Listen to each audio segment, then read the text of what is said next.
तो हम बात कर रहे थे क्वेश्चन नंबर 54 की, जिसमें कह रहे हैं एक खिलाड़ी के 24 पारियों में, एक क्रिकेट के खिलाड़ी की 24 पारियों में रनों का जो औसत है 28 रन है, वह 25वीं पारी में कितने रन बनाए ताकि उसका औसत 29 हो जाए।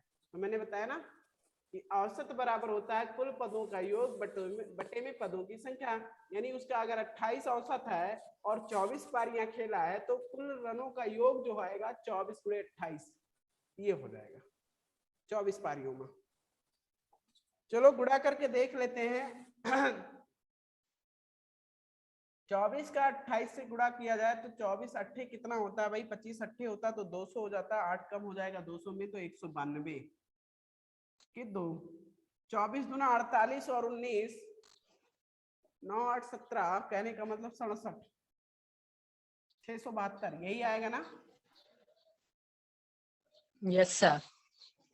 ऐसे हमें ये नहीं पता कि 25वीं पारी में वो कौन कितने रन बनाएगा, लेकिन इसका औसत पता है कि 29 चाहिए। तो 25वीं पारी तक के रनों का योग 25वीं या 25 पारियों, चलो एक पारी में कितना बनाएगा हमें नहीं पता, लेकिन उसके योग का पता है हमें।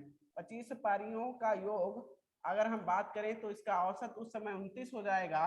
और पारियां कितनी, 25, तो 25 नवैया 225 और 25 दूना 50 और 22 72, कुल मिला के 725 रन इधर बनेंगे। अगर 25वीं पारी में उसका औसत 29 चाहिए तो कुल रनों का योग 725 होना चाहिए। अब मुझे ये पता है कि उसकी 24 पारियों के रनों का योग 672 है और 25 पारियों के रनों का योग 725 है, तो इसमें से इसको घटाकर 25वीं पारी के रन का स्कोर हम जान लेंगे। यानी 725 में से 672 घटाएंगे, 15 में से 5 में से 2 जाएगा 3, और यहाँ से 12 में से 7 जाएगा 5, और कुल मिला के 6 में से 6 जाएगा 0, यानी 53 रन बनना चाहिए। कितने रन, 53। वो 53 बनाएगा तो उसका औसत 25वीं पारी के लिए 29 हो जाएगा। ठीक है, और ऑप्शन नंबर कौन सा करेक्ट हो जाता, डी। बात समझ में आ गई, बात समझ में आ गई? Any doubt? No sir. No sir. चलिए नेक्स्ट क्वेश्चन। इन्होंने कहा एक विद्यालय में 3/5 बच्चे लड़के हैं तथा लड़कियों की संख्या 800 है, लड़कों की संख्या बताइए भाई। तो 3/5 लड़के हैं, बात ध्यान से समझना। अगर 3/5 लड़के हैं तो लड़कियां कितने हैं, लड़कियों का भाग बताओ। पूरा 1 होता है, कोई चीज होती है लड़के और लड़के मिलाकर 1 है, पूरा 1 भाग, तो पूरा 1 भाग है, उसमें 3/5 लड़के हैं तो लड़कियां 2/5। 2/5 लड़कियों का भाग अगर आपको डायरेक्ट नहीं समझ में आता तो निकालने के लिए 1 में से 3/5 घटा दो, 5 कम 5, 5 में से 3 जाएगा 2/5, कितना आ जाएगा, ये लड़कियों का भाग। लड़कियां हैं, लड़कियां कैसे लिखा जाता है, कितनी बार करोगे, लड़कियां, ये हो गया इतनी 2/5 भाग तो लड़कियां, और इनकी संख्या दी गई है 800, यानी जो 2/5 है टोटल का वो बराबर है 800 के। तो अगर हम बात करें एक जो होगा 1 भाग, वो किसके बराबर हो जाएगा, 5 गुणे 800 और डिवाइड बाई 2 यानी भागे 2। बात समझ में आ रही है? मैं x मान लेता था, x मान कर देता था, यहाँ पे डायरेक्ट कर दे रहा हूँ बस।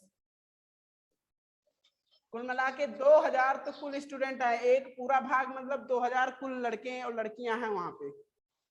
कुछ लोगों ने जैसे अनिल ने 2000 टिक कर दिया था, ये गलत हो गया। क्यों, 2000 तो भाई नहीं, कुल लड़के लड़कियां हैं। 800 माइनस नहीं किए थे, लड़कों की संख्या की बात क्या है, 800 नहीं माइनस, लड़कियों की संख्या घटा दें कुल संख्या में से। 2000 कुल लड़के लड़कियां थी, उसमें से 800 लड़कियां घट जाएंगी तो 1200 बचेंगे। Option number C. अरे 2000 में 800 घट जाएगी तो 1200, ये आंसर हो जाएगा, ऑप्शन नंबर सी हो जाता है इसको। तो आई होप ये भी क्लियर हो गया होगा। चलिए अब हम नेक्स्ट क्वेश्चन की बात करेंगे।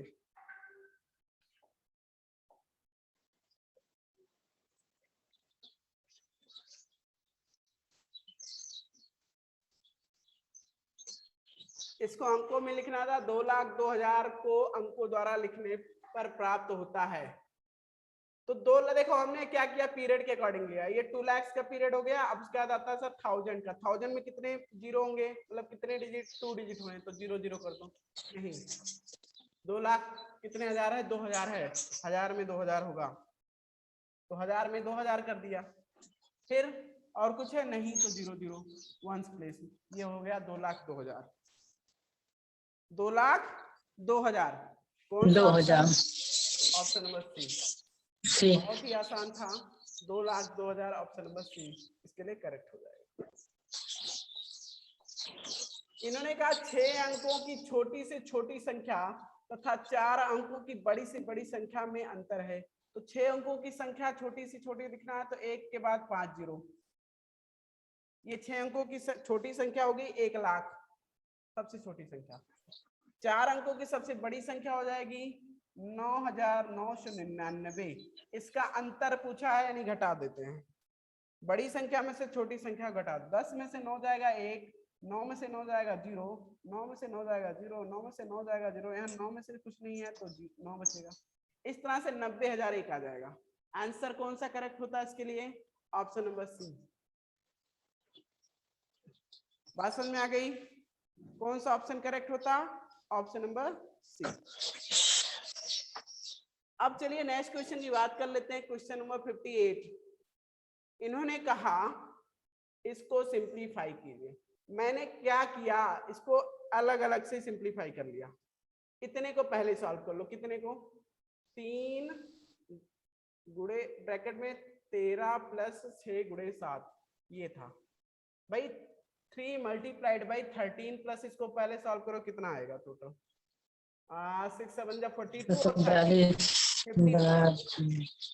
टोटल अगर इसको सॉल्व करें तो 55 आएगा, और 55 का 3 से मल्टीप्लाई कर दें तो 165 ये आ जाता है इतने का। बाकी चीजें क्लियर हैं, चलो और वैसे ही लिख देंगे। यहाँ पे 165 आएगा पहले सेंटेंस को सॉल्व करने पर। दूसरे वाले को सॉल्व किया जाएगा तो डिवाइड बाई है 11 3 जा 33। दूसरे वाले को सॉल्व करेंगे तो 33, और थर्ड वाला अगर सॉल्व करने की कोशिश करें हम लोग तो क्या आ जाएगा, 12 माइनस लगा के 12 माइनस 4 मल्टीप्लाइड बाई 2, 4 2 जा 8, 12 में से माइनस हो जाएगा तो 4 बचेगा। बात समझ में आ गई? Yes sir. Yes sir.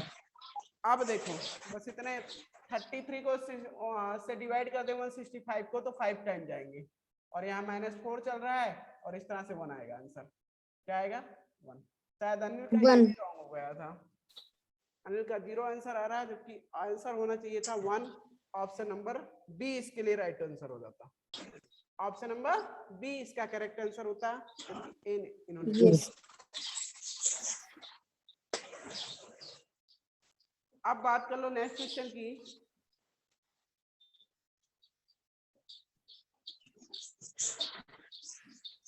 इन्होंने कहा क्वेश्चन नंबर 59, प्रथम 4 अभाज्य संख्याओं का योगफल है। तो बहुत ही आसान था, इससे आसान क्या होगा। प्रथम 4 अभाज्य संख्याएं हमें पता है, 2 3 5, उसके बाद क्या है 7।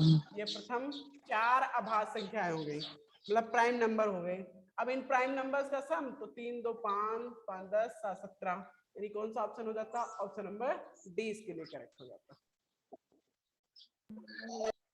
बहुत इजी था, इसमें कुछ करना ही नहीं था। अब नेक्स्ट क्वेश्चन की बात कर लो 60 नंबर की, जिसमें कह रहे 12 सही 1/16 का दशमलव रूप है। तो बेटा जी इसमें देखो 12 को तो साइड रखो, इससे कोई मतलब नहीं। 1/16 का अगर दशमलव में लिखना चाह रहे हो तो 16 से भाग दे दो इसको, कहने का मतलब 16 से 1 को भाग दे दो। अब 16 से 1 को भाग दे देंगे तो यहाँ दशमलव लगाएंगे, यहाँ 0 हो जाएगा, फिर 0 बार जाएंगे तो यहाँ 0 और आ जाएगा। 16 छक्का 96, 4 40, कुल मिला के 16 दूना 32, यहाँ से 8 से 80, 16 पंचे 80, और इस तरह से आंसर आ जाता 12 प्लस 0.0625 और 12.0625 आंसर हो जाता। कौन सा, ऑप्शन नंबर सी 12.0625। ओके, इस तरह से आपके ये 20 क्वेश्चंस मैथ्स के थे, इसको आपको सॉल्व करना था। आई होप ज्यादा से ज्यादा क्वेश्चन आप लोगों ने करेक्ट किए होंगे, है ना? Yes, sir. ओके बेटा, तो नेक्स्ट आपका जो भी मैथ्स का जो सेशन चलता था आपका क्लास, ठीक है, कोर्स बुक जो आपका चल रहा था, वो नेक्स्ट क्लास में आपका फिर से वही होगा। आज के लिए क्लास यहीं पे वर्क की जा रही है, मीट करते हैं नेक्स्ट क्लास में। Good bye everyone. Sir good bye. Bye, sir. Bye.